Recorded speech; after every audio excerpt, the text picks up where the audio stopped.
네, 우리 옆에 있는 가족들과 함께 인사하겠습니다. 우리가 조금 전에 찬양한 제목인데요. 예수 늘 함께 하십니다. 우리 인사하겠습니다. 예수 늘 함께 하십니다. 네, 한 주간 동안에도 이 은혜를 우리가 누렸으면 좋겠습니다. 우리들이 사무엘상을 계속 살펴보고 있는데요. 이 사무엘상이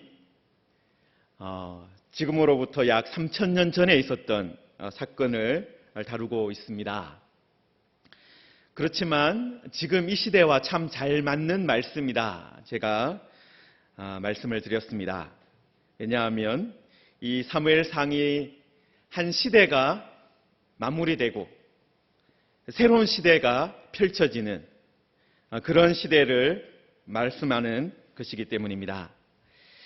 지금 우리도 어떻습니까? 지금 한 시대의 마지막을 보고 있는 것 같습니다. 코로나19와 또 미국과 중국의 분쟁이라든지 또 기후변화로 인해서 전 세계적으로 일어나는 많은 일들이 세계 질서가 지금 크게 움직이고 있구나.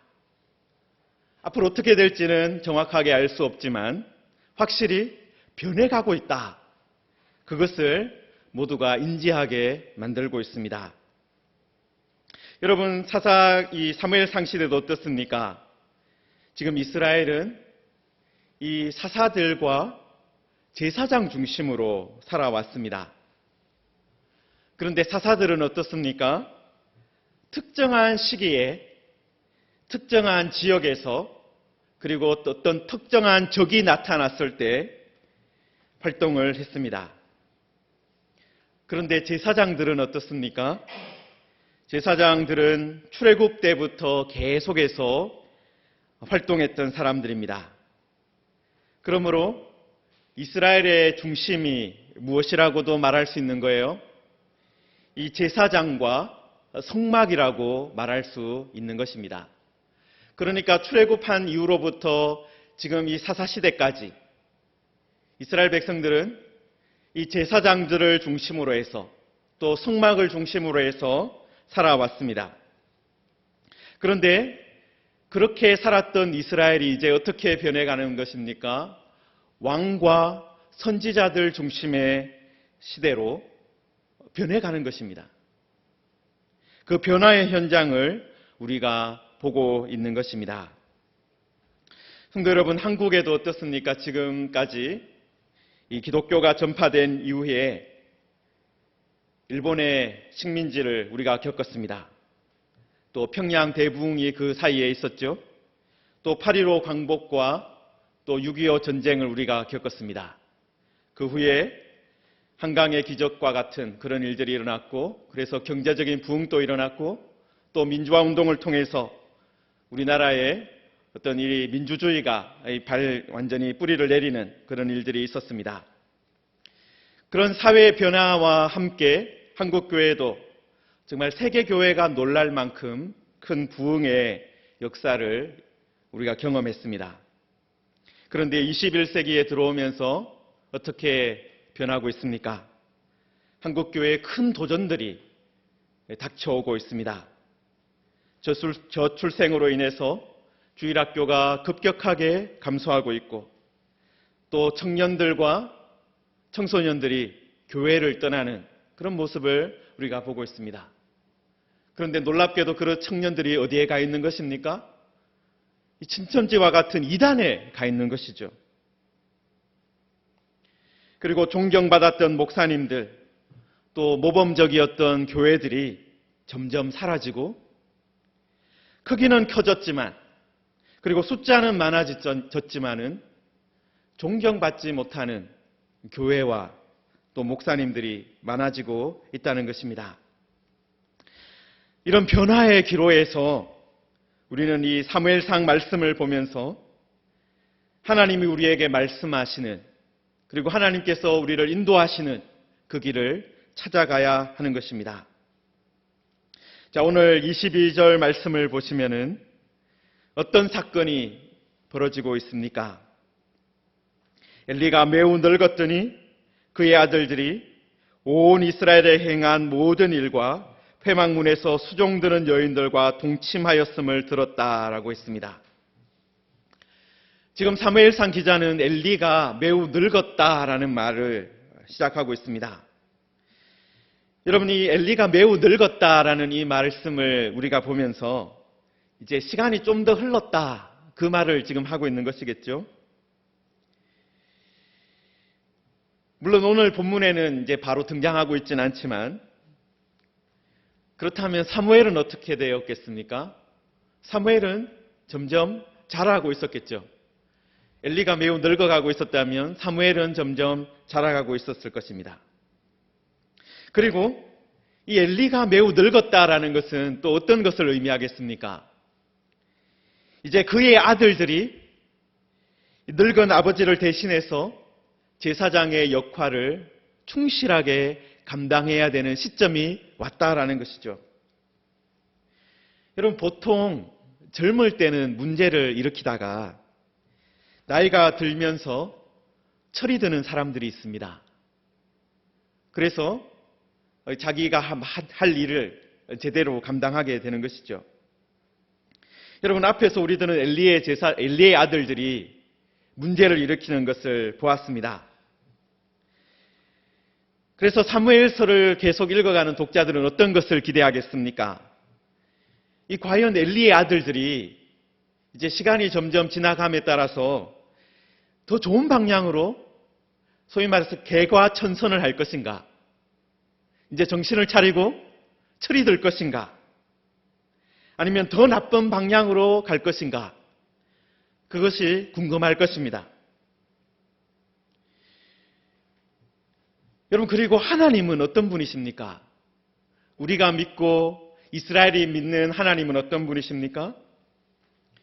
불임의 여성도 아무 소망이 없던 한나에게도 새 생명을 주시는 분이십니다.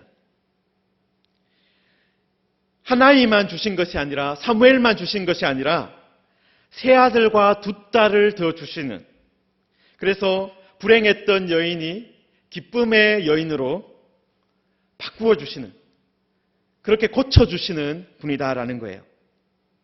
여러분, 그렇다면 엘리의 아들들도 어떻겠습니까? 우리가 2장 앞부분에서는 엘리의 아들들이 어떤 모습을 보았습니까? 하나님을 알지 못하고 제사도 무시하고 입맛대로 살고 있었습니다. 그런데 그런 사람들도 하나님께서 어떻게 하실 수 있겠습니까? 하나님께서 은혜를 베푸시면 변하여 새 사람이 될 수 있지 않겠습니까? 그런 기대도 우리가 가질 수 있는 것이에요.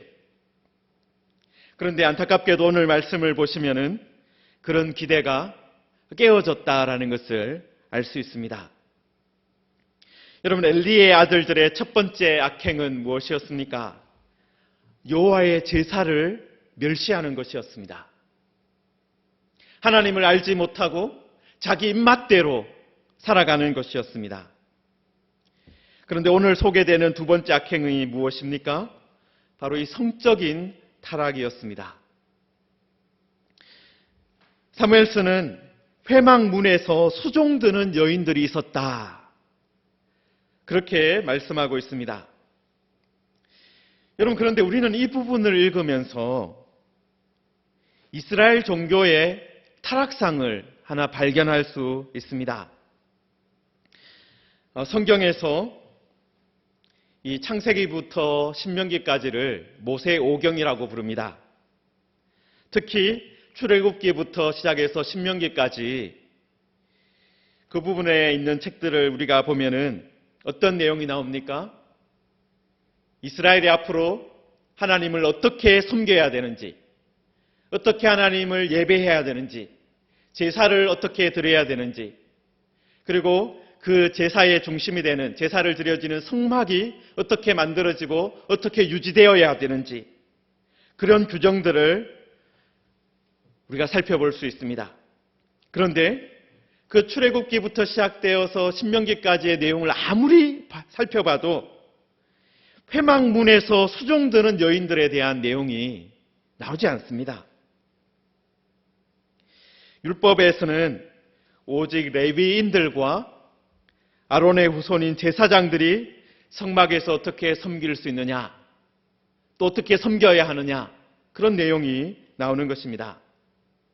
그런데 이스라엘이 가나안 땅에 정착하고 이 가나안 땅에서 한 200~300년을 살아가면서 어떤 일이 일어난 것입니까? 성막에서 여인들을 고용해서 일을 시키고 있다라는 것입니다. 뭔가 좀 궁금증이 생기는 것이죠. 왜 여인들을 고용해서 성막에서 일을 시키고 있을까? 여러분, 지금 또 우리나라에 뼈대에 있는 가문이나 집안에 가보시면은 이 제사를 크게 지내는 것을 보게 됩니다. 요즘은 많이 바뀌었다고는 하지만 이 보통은 어떻습니까? 남자들은 큰 모자를 쓰고 높은 모자나 갓을 쓰고 한복을 차려입고 앉아 있습니다. 그러면 여자들은 어떻게 합니까? 부엌에서 열심히 전을 부치고 뭔가 음식을 만들어서 준비를 하고 상을 차려 놓는 거죠. 여러분, 그런 것처럼 성막에서도 당연히 사실은 제사장들이 해야 되는, 또 레위인들이 해야 되는 일이지만 자신들은 폼나는 일만 하고 허드렛 일은 여인들이 하도록 했을 가능성이 매우 높다라는 거예요. 제사장들은 자신들의 어떤 직분을 강조하면서 자신들을 통해서만 하나님께 나아갈 수 있고 하나님께 예배할 수 있다, 그렇게 말을 하면서 자신들의 자리를 더 공고하게 만들고 자기들의 자리를, 자기들의 직분을 더 높이는 그런 방향으로 나갔던 것 같습니다. 그리고 이런 중요한 일을 우리가 해야 되는데 성막의 다른 일들은 그 당시에 중요하지 않은 사람들로 여겨졌던 여인들에게 맡겼을 가능성이 높다라는 것입니다. 이런 편의주의 때문에, 또 성직자 중심주의 때문에 성막에 들어와서 일하는 여인들이 있었다는 것입니다. 여러분, 그런데 성막에 여인들이 있다고 해서 모두가 다 범죄하는 것은 아닐 것입니다. 그런데 엘리의 아들들은 또 어떤 일을 저질렀습니까? 그 여인들과 동침하는 그런 죄를 지었다라는 것입니다. 여러분, 우리들이 이 가나안 종교를 좀 이해해야 되는 것이 있습니다. 이스라엘 백성들이 출애굽을 해서 가나안에 정착하면서 살았을 때 그 지역에 유행했던 종교가, 그리고 그 종교의 행태가 어떠했는지를 우리가 좀 알아야 된다라는 것입니다. 여러분, 우리들이 그 가나안 땅에 사는 사람들이 바알과 아세라를 섬겼다라는 것은 아마 잘 알고 계실 것입니다.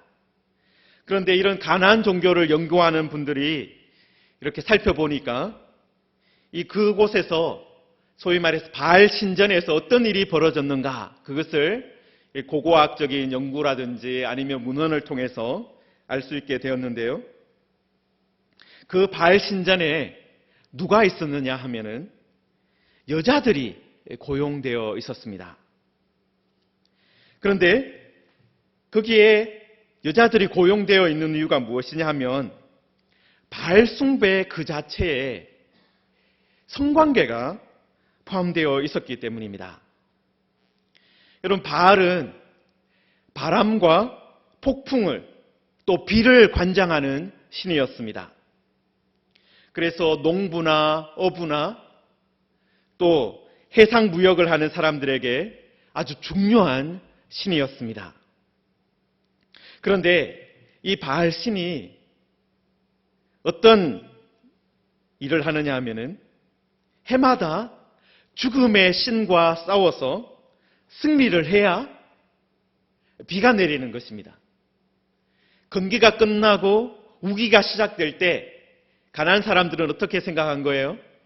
바알 신이 드디어 죽음의 신을 무찌르고 우리에게 비를 내린다, 그렇게 생각했다는 것입니다. 그런데 그때 바알 신이 죽음의 신과 싸우는 것을 돕기 위해서 어떤 일을 했던 것입니까? 이 신전에서 성관계를 가졌다라는 것입니다. 신전에서 성관계를 가지는 것이 바알을 섬기는 예배와 축제의 하나의 방법이었다는 것입니다. 여러분, 이 가나안 종교가 나중에 그리스에도 전례가 되어서 그리스 신전에도 종종 수많은 신전에 거하는 창기들이 있었습니다. 고린도에서도 벌어졌던 그 일이 바로 이 가나안 종교에서 사실은 유래된 것입니다. 여러분, 사무엘서 저자가 지금 매우 점잖게 말을 하고 있지만 여호와의 성막에서 어떤 일이 벌어졌다는 것입니까? 바알 신전에서나 벌어질 만한 그런 일이 지금 일어나고 있었다라는 거예요. 바알 신전에서 바알을 섬길 때 하는 그런 행태들이 여호와의 성막에서 일어나고 있었다는 것입니다. 엘리 제사장이 매우 늙으면서 제사장의 직분을 감당하기 어렵게 되었을 것입니다. 성막과 제사에 대한 영향력이 점점 약화되었을 것입니다. 그러면서 엘리의 아들들이 성막에서 일어나는 모든 일들을 아마 장악하게 되었겠죠. 그리고 그때부터 더욱더 담대하게 어떻게 하는 거예요? 죄를 짓게 되었다는 것입니다. 처음에는 사람들이 가지고 오는 재물에 손을 대는 정도였습니다. 솥이나 가마에서 고기를 뺏는 정도였습니다. 그런데 점점 어떻게 되었다는 것입니까? 회막문에서 수종드는 여인들과 동침하는 바알 신전에서나 일어날 수 있는 그런 일들까지 스승치 않고 행하는 그런 데까지 나아갔다는 것입니다. 여러분, 그래서 이 장면을 보면서 그냥 성전에서, 성막에서 이런 성적인 범죄가 일어났다, 그런 것 정도가 아니라 사실은 이게 어떤 거와 연결된다는 거예요? 우상숭배하고 연결되어진다라는 것입니다. 여러분, 이런 우상숭배하는 일 같은 일이 이스라엘 공동체 안에서 벌어졌을 때 과거에는 어떻게 처벌을 했습니까? 여러분, 민수기에 보시면은 발람이라는 선지자가 등장하고 발락이라는 모압의 왕이 나옵니다. 이 모압 왕 발락과 발람이 이스라엘을 넘어지게 하려고 모압 여인들이 자신의 신들에게 제사할 때 이스라엘 백성들을 초청했어요. 그냥 먹고 마시는 그 일에 초청한 것이 아니라 자기 신들에게 제사할 때 이스라엘 백성들을 초대했다는 것입니다. 그리고 이스라엘 백성들이 먹고 마시고 나서 어떤 일을 했습니까? 신들에게 절하고 음행하는 데까지 나아갔어요. 여러분, 민수기 25장을 보시면 바로 그런 내용이 나옵니다. 그냥 먹고 마시는 일로 끝나지 않았어요. 그 신들에게 절하고 음행하는 데까지 나아갔어요. 왜냐하면 그 전체가 뭡니까? 가나안 종교의 특징이었으니까요. 여러분, 이스라엘 백성들이 그냥 모압의 여인들이 예뻐서 성관계를 가진 것이 아닙니다. 그들이 모압 신들에게 절하고, 다시 말해서 그 바알 부올에게 가담하였기 때문에 그런 일을 한 것입니다. 그런데 이스라엘 사람들이 모압에 가서 그 일을 하고 끝낸 것이 아니에요. 그 다음에 그 여자들을 이스라엘 진영까지 데리고 오는 일이 있었습니다.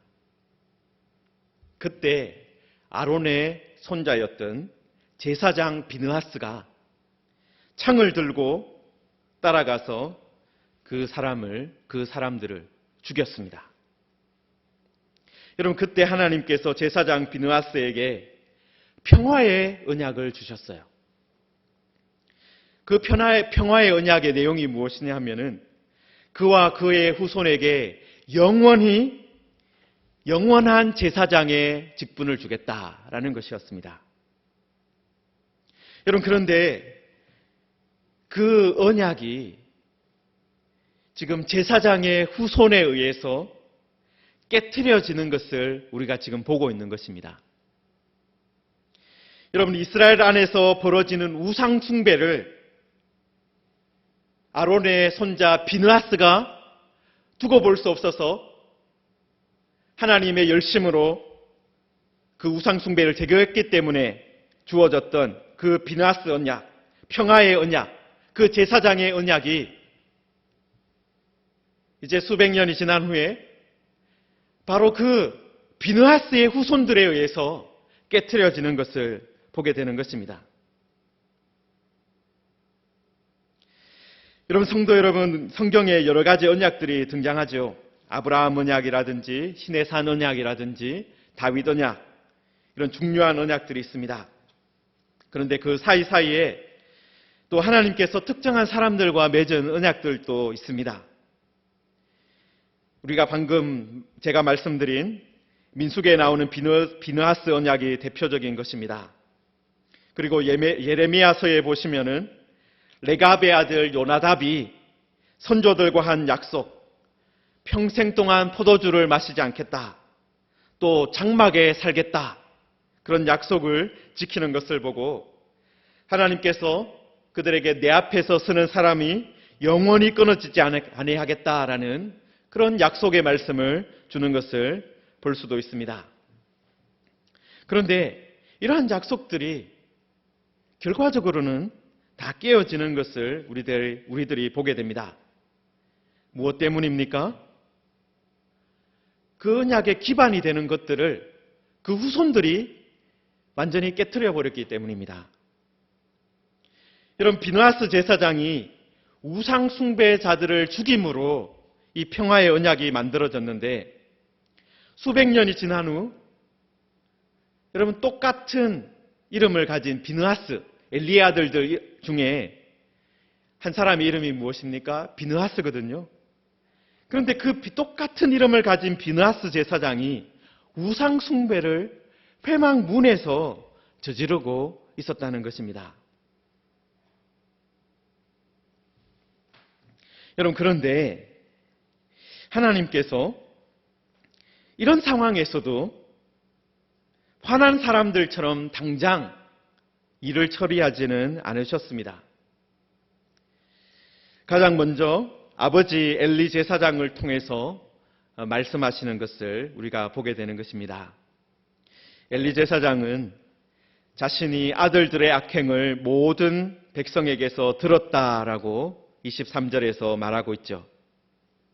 그냥 백성이 아니라 모든 백성에게 들었다, 그렇게 말하고 있습니다. 엘리 제사장의 아들들이 한 행동을 통해서 마음의 상처를 받은 사람들이 그만큼 많았다라는 것입니다. 사랑하는 성도 여러분, 저도 오늘 이 말씀을 보면서 이 말씀 그대로 지금 한국 교회가 흘러가고 있지는 않은가 걱정이 듭니다. 좋은 것을 따라가는 것이 아니라 나쁜 것을 지금 따라가고 있는 상황입니다. 목사라는 이름을 가진 사람들이, 또 교회라는 이름을 가진 단체들이 사람들을 해코지하겠다, 밤길 조심해라, 이런 말을 아무렇지도 않게 하는 것을 우리가 보게 됩니다. 저주의 말들을 함부로 하는 것을 우리가 보게 됩니다. 그 결과 우리들은 세상 사람들이 그들의 악행을 말하는 그런 것을 우리가 보고 있는 거예요. 사람들이 교회가, 목사가 어떻게 저렇게 할 수 있느냐라고 말하는 상황을 우리가 보는 것입니다.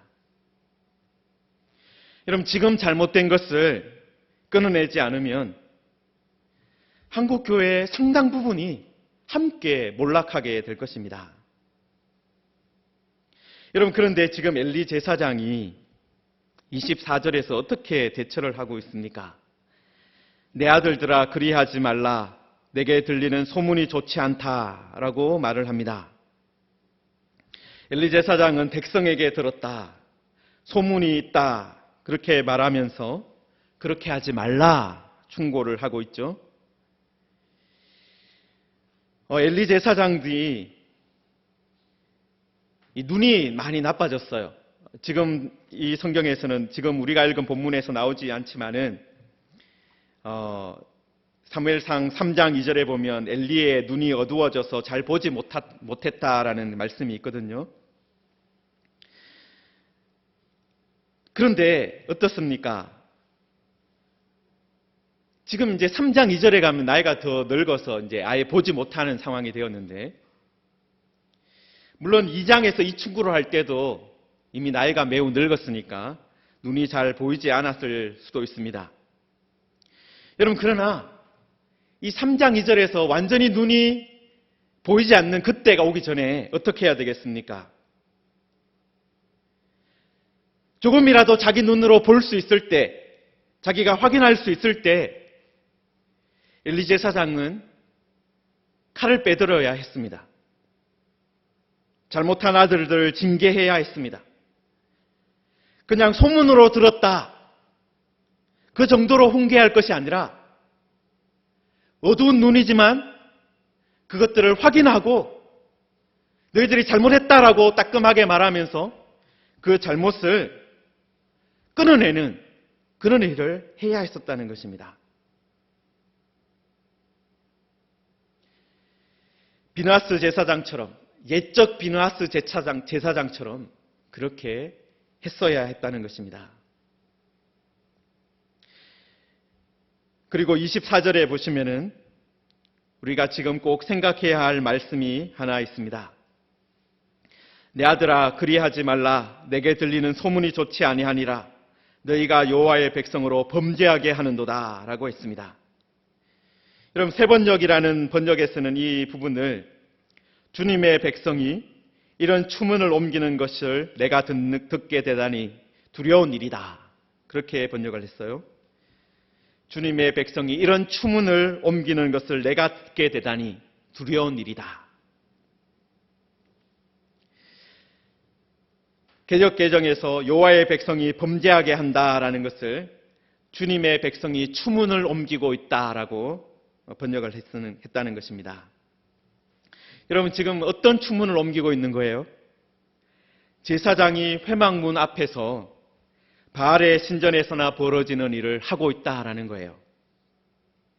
제사장이 여호와를 알지 못하고 제사를 멸시할 뿐만 아니라 바알의 신전에서 일어나는 일을 하고 있다. 여러분, 이런 말을 백성들이 하는 것 자체가 어떤 것입니까? 하나님의 이름을, 하나님의 영광을 가리는 것입니다. 주님의 백성이 좋은 소식이 아니라 이런 추문을 옮기는 것 자체가 안타까운 일이다라는 거예요. 그래서 개역 개정에서는 그것을 아예 범죄하게 한다라고까지 번역을 한 것입니다. 여러분, 하나님의 이름이, 교회라는 이름이, 이 사랑이라는 이름이 세상 사람들로부터 조롱을 받는 일들이 벌어지고 있습니다. 여러분, 이럴 때 교회가 철저하게 회개하지 않으면, 그리고 지금 고치지 않으면 하나님의 큰 심판이 우리에게 임할 것입니다. 하나님께서 세상을 심판하시는 것이 아니라 하나님께서 교회를 심판하는 일들이 있을 것입니다.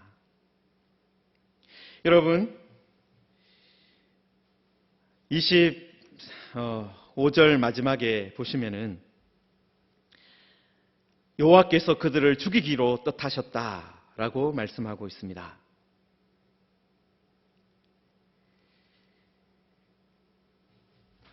제사장들이 죽으면 그리고 성막이 무너지면 신앙의 구심점이 사라지지 않겠느냐.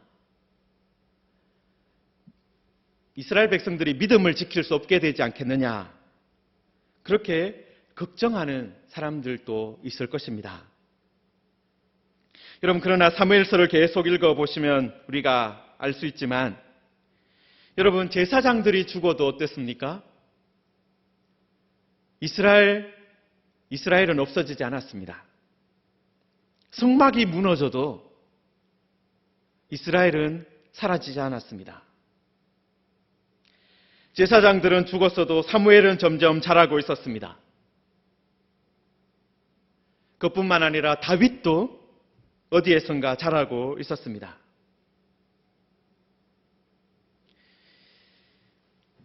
여러분, 사무엘이 성막에서 자라고 있을 때, 그때가 언제쯤이냐 하면요, 계산을 해보면 모압 사람 룻이 베들레헴에 돌아와서 보아스를 만나고 오벳을 낳았을 때 정도가 됩니다. 여러분, 하나님은 어떻게 하고 계십니까? 그때 계속해서 다음 세대를 준비하고 계셨습니다. 제사장들이 못나서 가나안의 종교를 회막 안에까지 끌고 왔을 때 하나님은 제사장들을 죽이고 그 회막을 무너뜨렸습니다. 그러나 하나님은 그 가운데도 모든 것을 다 사라지게는 하지 않으셨습니다. 계속해서 소망의 불씨를 만들어가고 계셨습니다. 그때도 하나님의 사람들이 있었습니다. 어디에 있었습니까? 여전히 성막 안에, 그런 타락한 일들이 벌어지는 성막 안에도 사무엘이 있었습니다. 그리고 베들레헴 들판에도 있었습니다. 성도 여러분, 그러므로 현재 상황을 보시면서 너무나 절망할 필요도 없습니다. 하나님은 지금 또 하나님의 사람들을 어디에선가 준비하고 계십니다. 그리고 하나님의 이름이 다시 높아지게 하실 것입니다. 우리는 그 중간 어귀에서 기다리고 있는 것입니다. 우리들이 엘리의 아들들의 편에 서 있다면, 죄의 자리에 계속 같이 서 있다면 하나님께서 죽이실 것입니다. 그러나 우리가 이 말씀을 듣고 거기에서 돌이킨다면 하나님께 은혜를 입는 편에 서게 될 것입니다. 하나님께서 준비하시는 새로운 미래의 편에 우리가 서게 될 것입니다. 하나님께서 우리 한국교회를 어떻게 인도하실지 우리는 다 알지 못합니다. 그러나 하나님께서는 지금 또 한국교회 안에서 역사하고 계십니다. 하나님의 말씀 안에서 살아가는 사람들을 지금 또 지키고 계시고, 또 여기 26절 마지막에 있는 것처럼 아이 사무엘이 점점 자라매 여호와와 사람들에게 은총을 더욱 받더라 라고 했는데, 그런 주님의 사람들이 자라게 하실 것입니다. 그러므로 그 일을 통해서, 이런 사람들을 통해서 새로운 시대가 사무엘서에도 열렸던 것처럼 우리 한국교회 안에서도 새롭게 열리게 될 것입니다. 그런 은혜를 우리들 사모하면서 하나님의 말씀의 편에 서고 하나님의 은총의 편에 서는 우리 모두가 되기를 주님의 이름으로 축원합니다.